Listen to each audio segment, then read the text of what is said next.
A Bíblia não é um livro romântico. A Bíblia é um livro de constituição. É a constituição do cidadão que pretende morar no céu.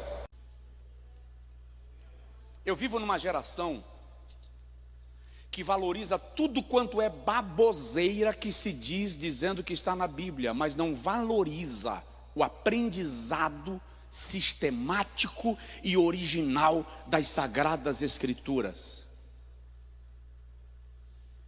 No dia que eu aprender a pregar mensagenzinha romântica que massageia o ego, que distorce a Bíblia, que coloca Deus como servo do homem, no dia que eu aprender a pregar a mensagem que coloca a igreja em função dos interesses humanos, no dia que eu aprender a contar conversinha dizendo que é Bíblia, a multidão vai aplaudir, porque a multidão é estimulada por espetáculos circenses. Mas quando o assunto é ensino sistemático da palavra de Deus, não atrai uma geração de quem Paulo diz que recebeu comichões nos ouvidos, rejeita a sã doutrina, porque prefere o ensino movido por espíritos enganadores.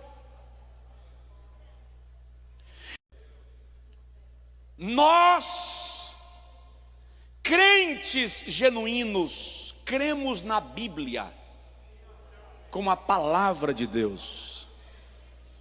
Não cremos que ela contenha a palavra de Deus, nós cremos que ela é a palavra de Deus. E é por isso que aceitamos que a nossa vida seja guiada pelas Sagradas Escrituras.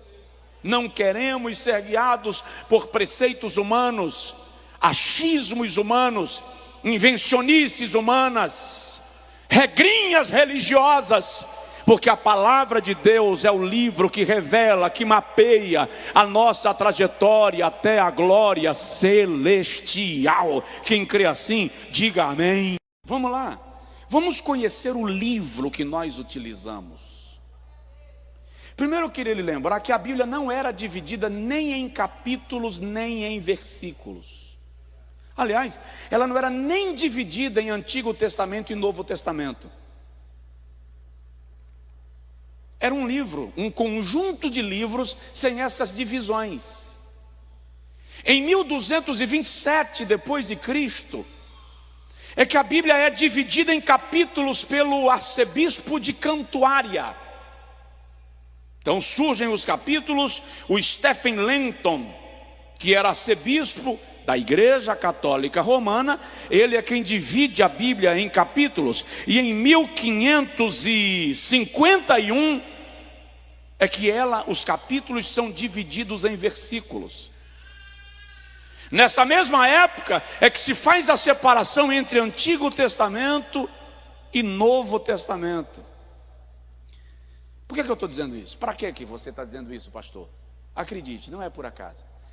É para desmantelar aquela ideia de algumas pessoas que dizem assim: isso aqui não vale para mim, porque isso aqui é do Antigo Testamento, isso aqui é do Novo Testamento. Presta atenção, quando nós vamos estudar a Bíblia, o que nós temos que compreender, e eu queria que você colocasse isso bem na sua mente, não é se o texto é do Antigo ou do Novo Testamento. O que eu e você precisamos entender para compreender a palavra de Deus e aplicá-la em nós é: daquilo que está escrito, quem está falando? Para quem está falando? Por que está falando? Em que contexto está falando? E de que forma isso se aplica a mim? Quero entender a Bíblia, pastor Josué, eu quero entender a Bíblia. Então o que importa não é se o texto que eu quero entender está no Antigo ou no Novo Testamento. O que importa é quem está falando. Para quem está falando? Por que está falando? Em que contexto está falando? E como posso aplicar isto a mim?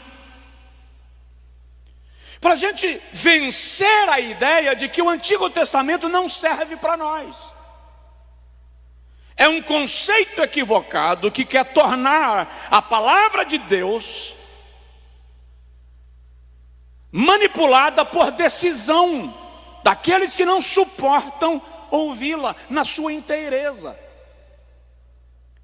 Então a Bíblia é dividida em capítulos em 1227, em versículos em 1551, em Antigo Testamento e Novo Testamento, no mesmo período, 1227, pelo arcebispo de Cantuária.